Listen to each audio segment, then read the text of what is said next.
Graça e paz, meu irmão e minha irmã da Igreja Presbiteriana de Centenário. Vocês estão bem nessa noite? Amém. Glória a Deus. Louvado seja o Senhor porque estamos aqui. Louvado seja o Senhor por essa riquíssima oportunidade que Ele me concede hoje de poder estar aqui trazendo essa palavra para o seu coração.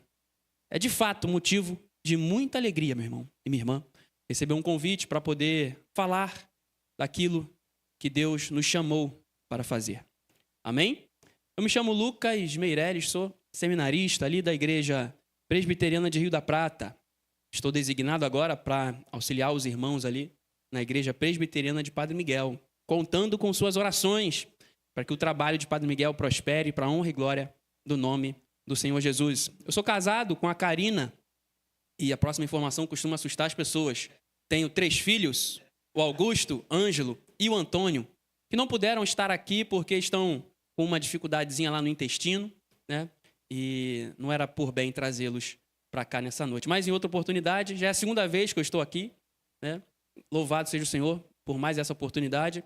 Mas se Deus quiser, na próxima, com certeza estaremos aqui, eu e minha família. Amém? Queria pedir que você, por gentileza, abrisse sua Bíblia lá no Evangelho segundo Marcos, no capítulo de número 4, versículo 35 ao 41. Nosso querido pastor, Marcos Anechini, com quem eu tenho já aprendido muito, meus irmãos. Já nos elevou a Deus aqui em oração por iluminação. Que Deus esteja nos iluminando e que eu nessa noite diminua para que Deus cresça e que eu suma para que a palavra de Cristo apareça. Amém? E diz assim, Marcos capítulo 4, versículo 35 ao 41. Naquele dia, sendo já tarde, disse-lhe Jesus, passemos para outra margem. E eles, despedindo a multidão, o levaram assim como estava, no barco. E outros barcos o seguiam. Ora, levantou-se grande temporal de vento e as ondas se arremessavam contra o barco, de modo que o mesmo já estava a encher-se de água. E Jesus estava na popa, dormindo sobre o travesseiro. Eles o despertaram e lhe disseram, Mestre, não te importa que pereçamos? E ele, despertando, repreendeu o vento e disse ao mar, acalma-te, emudece. O vento se aquietou e fez-se grande bonança. Então lhes disse, por que sois assim, tímidos? Como é que não tendes fé? E eles, possuídos de grande temor, diziam uns aos outros, quem é este, que até o vento e o mar lhe obedecem? Você poderia repetir comigo, por gentileza, no 3, esse último versículo, versículo 41. 3. E eles, possuídos... Quem é este? Amém. Meus irmãos e minhas irmãs, existe uma característica no Mar da Galileia que o torna um cenário perfeito para a jornada humana. Mais do que isso, que o torna também um cenário perfeito para a jornada do crente, que é a sua imprevisibilidade. O Mar da Galileia, essa passagem que Jesus repreende a tempestade, é uma passagem muito conhecida de todos nós. Mas vale aqui e cabe uma explicação do seu contexto. O Mar da Galileia, para os judeus da época, considerado um mar. Mas era um rio. Uma região ali da Galileia que tinha um rio de 15 metros por 20 de comprimento. Um local recheado por acidentes topográficos que gerava uma imprevisibilidade muito grande. Esse Mar da Galileia era um mar cercado por colinas com altas temperaturas. E outras colinas a leste de baixas temperaturas, como também as colinas de Golã. E esses ventos quentes, quando colidiam com as correntes secas do mar ou do rio da Galileia, geravam de forma repentina, de repente, um cenário assustador. Aquele local ali do Mar da Galileia com aquela topografia acidentada, ele se torna, então, simbolicamente, algo comum a mim e a sua vida. Porque por muitas vezes as tempestades mais devastadoras da nossa vida não são aquelas que nós já estamos acostumados a enfrentar. São aquelas, assim como o do vento de quarta-feira, que acontecem de repente, sem nenhum aviso. E por vezes as tempestades que nos assaltam de forma repentina é um telefone que toca de madrugada. É uma visita ao médico que, rotineira, você acostumado a ouvir determinado prognóstico, agora passa a ouvir outro. Pode ser também, por muitas vezes, uma demissão inesperada, uma traição de um amigo. As tempestades nos assaltam de forma repentina, assim como assaltaram aqueles discípulos no mar da Galileia. Mas o interessante dessa passagem é que, assim como aqueles discípulos, que eram profissionais do mar, pegos de surpresa, eu e você também, como os discípulos de Cristo, por muitas vezes somos pegos de surpresa. Mas, meu irmão, minha irmã, eu queria nessa noite lembrar, trazer à nossa memória aquilo que Cristo Jesus vai dar como lição para esses discípulos que estão naquele barco e que nós vamos tirar de lição para a nossa vida hoje. Porque o que importa, na maioria das vezes, e nesses casos que a tempestade nos assalta de forma repentina, não é a quantidade de recursos que temos, mas é nós lembrarmos que Cristo Jesus está no nosso barco. Mas antes de avançar, eu gostaria de trazer um contexto a respeito dessa passagem. Essa passagem, ela é uma parábola aqui de Jesus, é uma passagem que procede a algumas parábolas ditas anteriormente por Jesus. Jesus Cristo estava ali a pregar naquela circunvizinhança da Galileia, e ele convoca pessoas e os seus discípulos para estarem junto deles. Eles preparam um barco próximo à margem do rio para que Jesus Cristo pudesse subir no barco e pregar aquela multidão. Então Jesus Cristo está ali pregando e ensinando aos seus discípulos, à beira do mar. A palavra de Marcos capítulo 4 vai dizer que era um cenário em que Jesus Cristo estava ensinando uma multidão na praia. Então a parábola do semeador ali é ensinada, a parábola da semente que cresce ali é ensinada, a parábola do grão de mostarda, no capítulo 4, do versículo 30 ao 32, também é ensinada. Mas nesses momentos em que Cristo estava ali ensinando de forma exaustiva, você que trabalha com pedagogia, você que é professor de escola dominical, pregador do evangelho, você sabe que, por vezes, quando você está em pé ali falando exaustivamente, você se cansa. Você gera uma fadiga física, psicológica também. Então, Cristo estava ali pregando e ensinando para aquela multidão que o cercava. Mas, em alguns momentos, Cristo parava de ensinar a multidão para explicar algumas parábolas aos seus discípulos. Em específico, a parábola do grão de mostarda. Então, Cristo estava ali ensinando a multidão e ensinando os seus discípulos. Preparando os seus discípulos para uma caminhada com Cristo. Preparando os seus discípulos para viverem segundo a vontade de Deus. Preparando os seus discípulos de forma teórica, por assim dizer, para as tempestades e as dificuldades que eles iriam enfrentar. Os irmãos bem sabem que o povo judeu, o povo hebreu, ele não era um povo que gostava de mar, gostava de navegação. Muito pelo contrário. Muito pelo contrário. Existem diversas passagens, começar por Gênesis, capítulo 1, versículo 2, por Jó, por Salmos, em que, por diversas vezes, fica claro para nós que o mar, a besta fera que sai do mar, a besta fera em que Jesus, o Deus, vai trazer um fim para ela, o mar é um cenário sombrio. Para o povo judeu, para o povo hebreu, o mar não é um local de calmaria, independentemente do horário. Jesus Cristo está convocando aqui esses discípulos para, no fim daquele dia, já sendo tarde, após muito trabalho, cansaço, a entrar no mar. O próprio salmista, no Salmo de número 74, verso 13 e 14, vai dizer: Tu, como teu poder, dividiste o mar e esmagaste a cabeça dos monstros marinhos nas águas.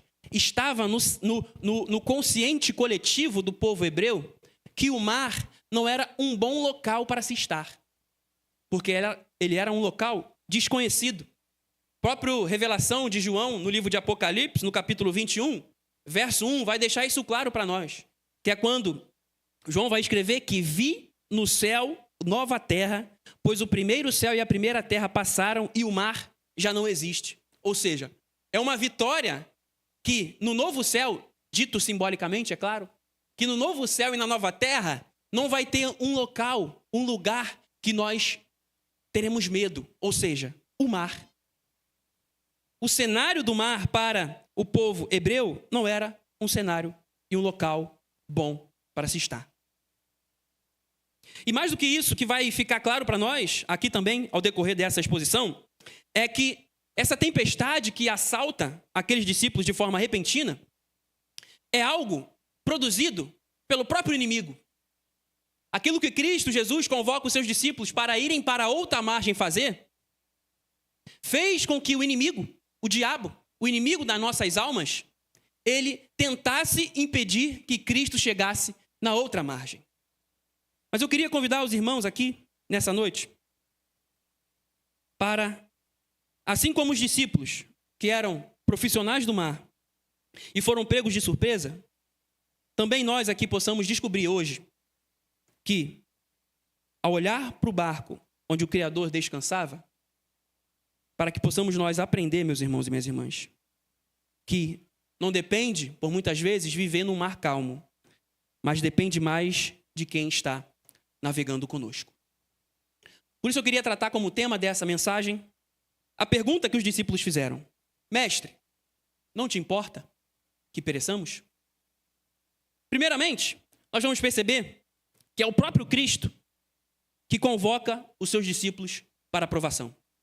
Perceba comigo no versículo 35 ao 36, que diz assim: Naquele dia, sendo já tarde, disse-lhe Jesus: Passemos para outra margem. E eles, despedindo a multidão, o levaram assim como estava no barco. E os outros barcos o seguiam. Meus irmãos, a iniciativa de travessia, ela não foi dos discípulos.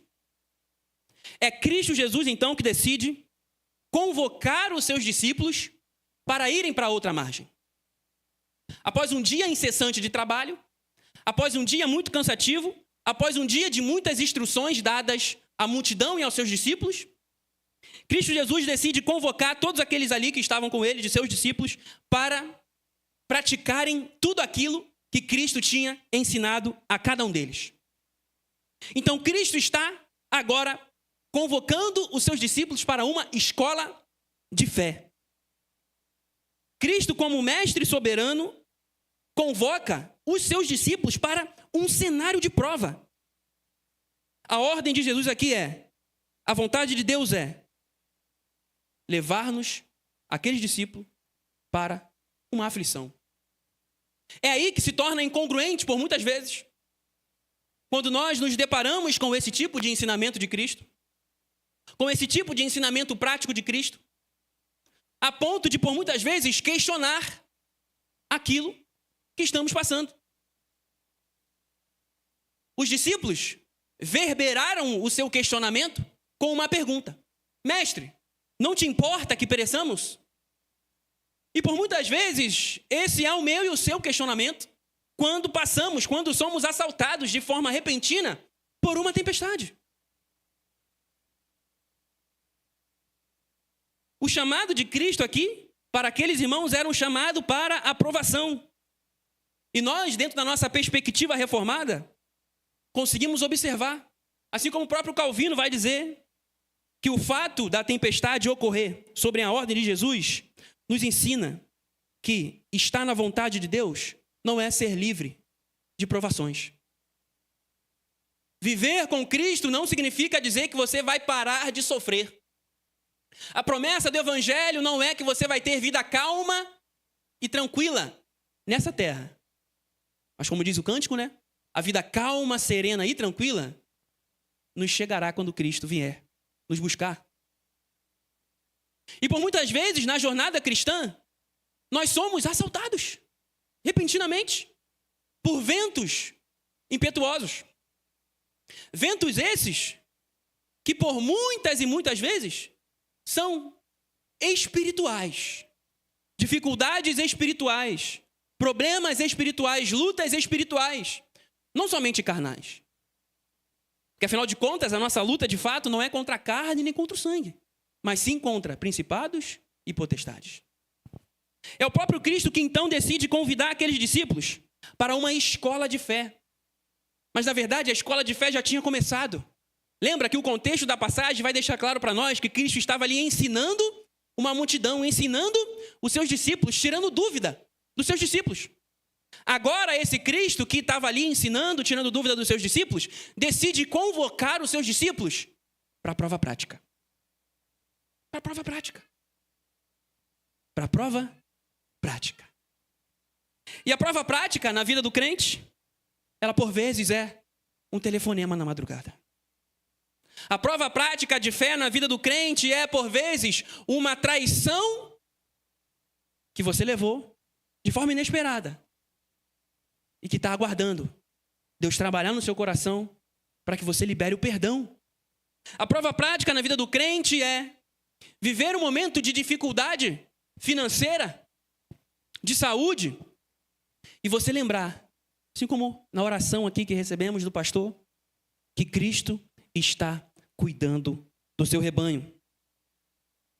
E não é de hoje que, por muitas vezes, as pessoas olham para a caminhada cristã e acham que é incongruente o fato de você ser crente e estar sofrendo. O fato de você ser crente está passando por dificuldade. O fato de você ser crente está triste, cabisbaixo, ansioso.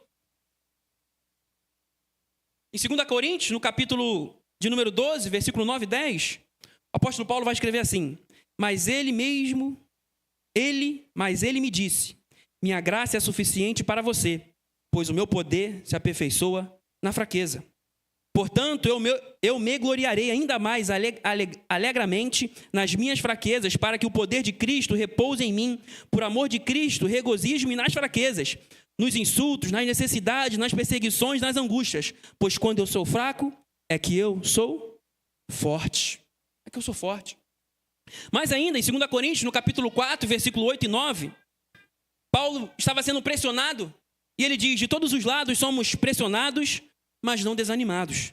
Ficamos perplexos, mas não desamparados. Somos perseguidos, mas não abandonados. Abatidos, mas não destruídos. Logo Paulo, que sofreu muitas perseguições, teve o seu apostolado questionado, inclusive por conta das prisões que ele sofria. Ou seja, a vida do crente, ela se prova também através dos problemas. Eu vivi um momento no momento da minha conversão, da minha adolescência, em que eu um dia fui questionar um presbítero. Lembra o nome dele? Presbítero Samuel. Que a minha vida estava muito difícil. Eu estava passando por muitos problemas, muitas dificuldades, né? Quando eu me converti, eu ainda era muito gago. Pasme, meus irmãos. Por isso que eu falo muito hoje, estou tirando os atrasados, né? Porque eu era tão gago por conta de ansiedade que eu não conseguia falar. Eu ficava muito nervoso e não saía uma palavra da minha boca, né? E os meus amigos ali começaram, então, a me evitar. Não por conta da minha gagueira, porque eu sempre fui gago, sempre vivi ali nos meios, na escola, na rua. Mas eu comecei a sofrer uma rejeição dos meus amigos pela minha mudança de postura. E eu fui questionar isso ao presbítero. E ele disse para mim o seguinte, ele disse: Lucas, você está me questionando isso agora, mas antes da sua conversão, como era? Eu falei: antes da minha conversão, eles me abraçavam, me convidavam para as festas, estavam sempre junto comigo, eu era um dos principais ali da roda, conversava, brincava. Ele: mas agora mudou? E por que você acha que mudou? Eu falei: mudou porque eu entrei para a igreja. Mas e aí, como é que a gente faz? Eu vou perder meus amigos? Eu vou ficar em solidão? Eu não vou mais ser convidado para as festas? Ele falou: Lucas, antes você estava morto. Por isso que você não sentia nada. Talvez isso ainda acontecia. Mas agora, Cristo te deu vida. E agora que você está vivo, você sente dor. E é assim, meus irmãos. Cristo, quando chega na nossa vida, estávamos nós antes mortos nos nossos delitos e pecados. Tínhamos inimizade para com Deus, mas agora nós estamos próximos dele. Ele nos amou, ele nos perdoou, ele nos santificou, ele nos glorificou. Cristo nos chama de amigo, noiva dele, sal da terra, luz do mundo. Estamos próximos, juntos desse Senhor e vivos com ele. Por isso que sentimos as dores.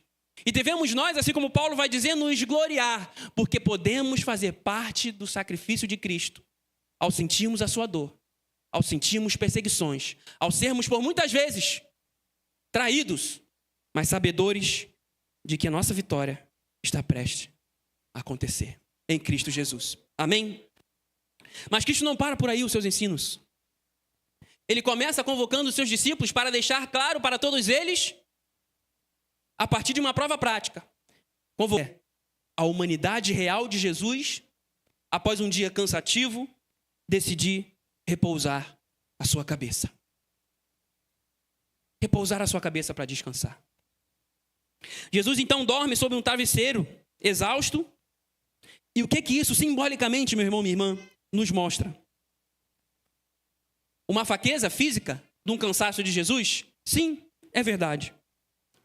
Mas também nos mostra que Jesus Cristo, ele tem poder para nos conceder uma segurança soberana em meio às dificuldades, às tempestades, a ponto de dormir em meio a um turbilhão. Dormir em meio a turbilhão. O crente, ele é o único que tem poder de, ainda em meio à dificuldade, à tentação e ao problema, sentir e receber a paz que excede, que ultrapassa todo e qualquer entendimento. E ele não consegue isso por sua força humana. A sua força humana faz com que ele canse. A sua força humana, assim como a de Cristo, a sua parte humana faz com que ele até durma.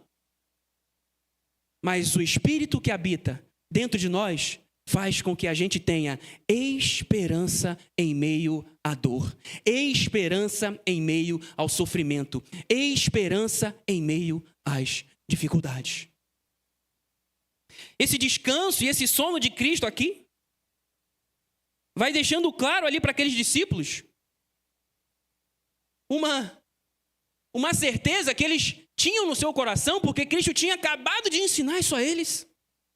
Mas eles,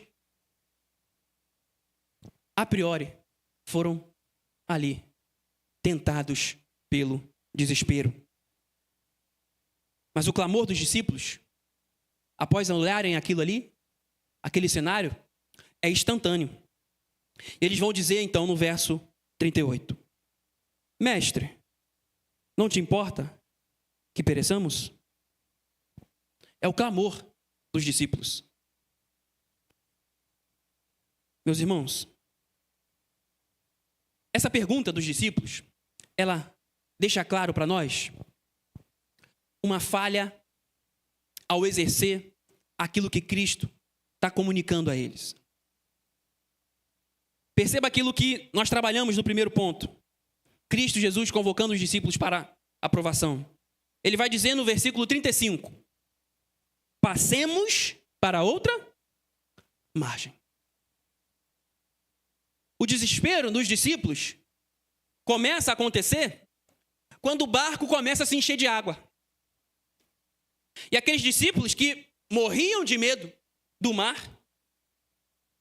ainda sendo pescadores dentro da sua cultura, não eram exímios navegantes. Ao perceberem que o barco estava a se encher de água, o que eles fazem? Eles esqueceram da promessa de Cristo Jesus, que era qual?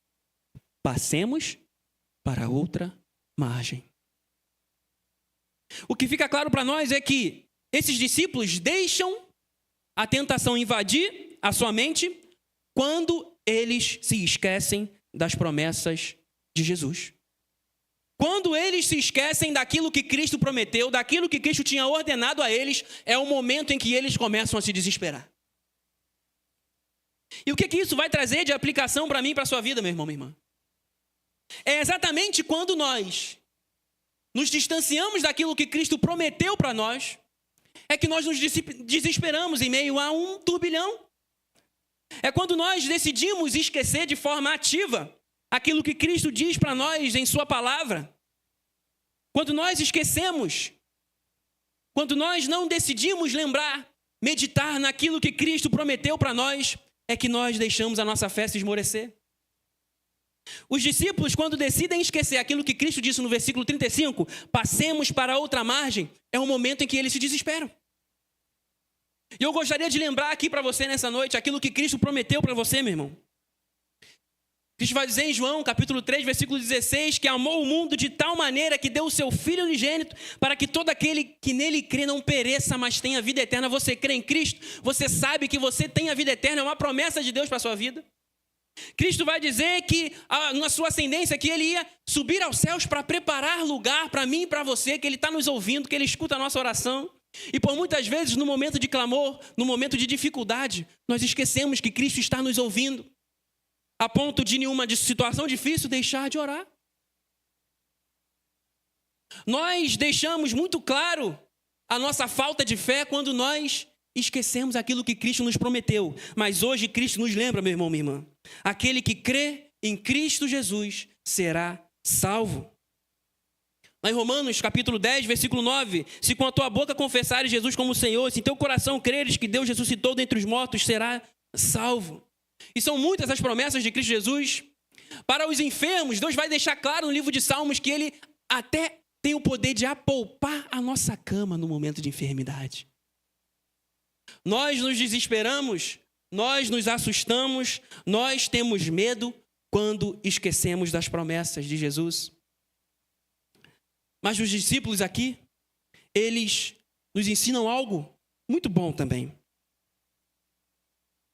Eles vão deixar claro para nós aqui que a melhor pessoa a se recorrer quando algo acontece de forma repentina na nossa vida é a Cristo Jesus. Você lembra que eu disse à guisa de introdução que não importa na dificuldade, na tempestade, a quantidade de nossos recursos, mas quem de fato está no nosso barco? Se Cristo Jesus está no seu barco, meu irmão, amém? Ele é a melhor pessoa para você recorrer no momento de ventania, no momento de tempestade, no momento de assalto repentino por uma notícia ruim. E é isso que os discípulos vão fazer. Os discípulos viram esse Cristo Jesus aqui repreender demônios, expulsar demônio, curar pessoas. E é exatamente a esse Cristo que eles vão recorrer. Para que Cristo acalme aquela tempestade. Para que Cristo deixe claro que Cristo está se importando com eles. Lembra que o tema da mensagem é Cristo não te importa que pereçamos? E a resposta é sim, Deus se importa, meu irmão e irmã, o que você está passando. Deus se importa. E mais do que se importar, Ele quer ter um relacionamento com você nessa situação. Ele quer te provar nessa situação para que você se aproxime dEle, esteja perto dEle, viva com Ele, de forma constante e recorra a Ele. Por muitas vezes, no momento de dificuldade, o que fazemos é nos distanciar. Por vezes, até deixar de ter comunhão com o nosso irmão. Enquanto deveríamos nós fazer o contrário. Nos aproximar da igreja, estarmos junto com nossos irmãos, orando, cumprindo as disciplinas espirituais, vivendo juntos, para que experimentemos aquilo que Cristo nos promete em sua palavra. Os discípulos nos ensinam também que devemos nós, no momento de dor, no momento de dificuldade, recorrer ao nosso Cristo Jesus. E após os discípulos recorrerem a Jesus, Jesus Cristo, Ele vai se levantar e Ele não vai fazer uma oração de súplica. Ele não vai suplicar. Porque a súplica tem o seu momento. Jesus Cristo, após ser ali convocado pelos seus discípulos, Ele vai fazer um decreto. Ele vai dizer no verso 39. E ele, despertando, repreendeu o vento e disse ao mar: acalma-te e emudece. O vento se aquietou e fez-se grande bonança. Diferente daquilo que acontece com Moisés, quando estende o seu cajado e ordena com a sua própria voz ali, mas na autoridade de Deus, Cristo Jesus, ele vai enviar um decreto para aquela tempestade. E a palavra utilizada ali é uma palavra que no hebraico, ela nos denota uma espécie de decreto para expulsão de alguma coisa, para retirada de alguma coisa. É uma palavra que Cristo Jesus utiliza no tempo para expulsar um demônio. E o que fica claro para nós é que por muitas vezes na nossa vida, eu dei aqui uma explicação geográfica para aquele acontecimento ali, que de fato acontece, que são as temperaturas em constante mudança que geram uma tempestade repentina. Mas o que a palavra vai deixar claro para nós é que aquele vento, ele não foi produzido de forma geográfica e topográfica, por conta da topografia, mas por conta de Satanás. Era o inimigo de nossas almas, que ali naquela ocasião estava enviando ventos tempestuosos para impedir com que Cristo fizesse a sua obra.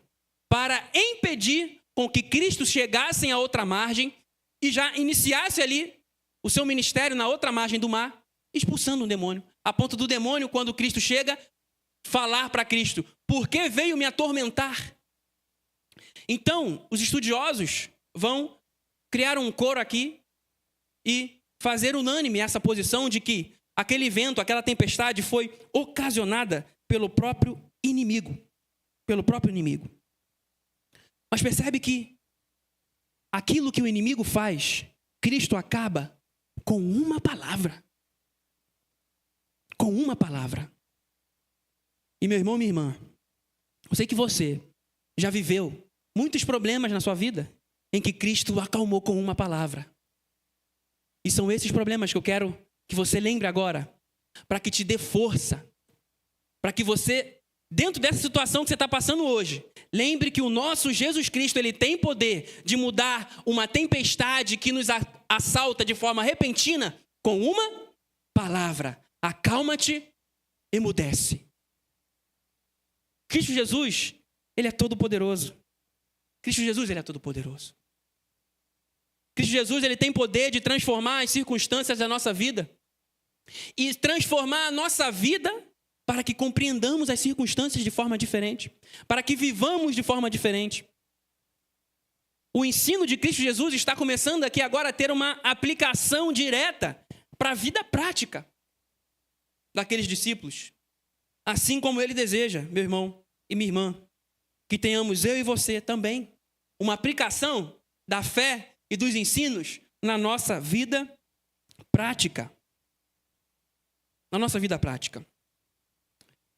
Agora no verso 40, Jesus Cristo, após acalmar aquela tempestade, ele vai olhar para os seus discípulos e dizer assim: então lhes disse Jesus: por que sois assim, tímidos? Como é que não tendes fé, confiança? A realidade é que Cristo está ali, lembrando aos seus discípulos aquilo que ele é, aquilo que ele já tinha prometido a eles. Cristo Jesus está ali, lembrando aos seus discípulos que eles esqueceram daquilo que Cristo tinha prometido. Por isso eles se apavoraram. E a aplicação direta para nós, nessa noite, meus irmãos, é que nós não devemos esquecer aquilo que Cristo nos prometeu.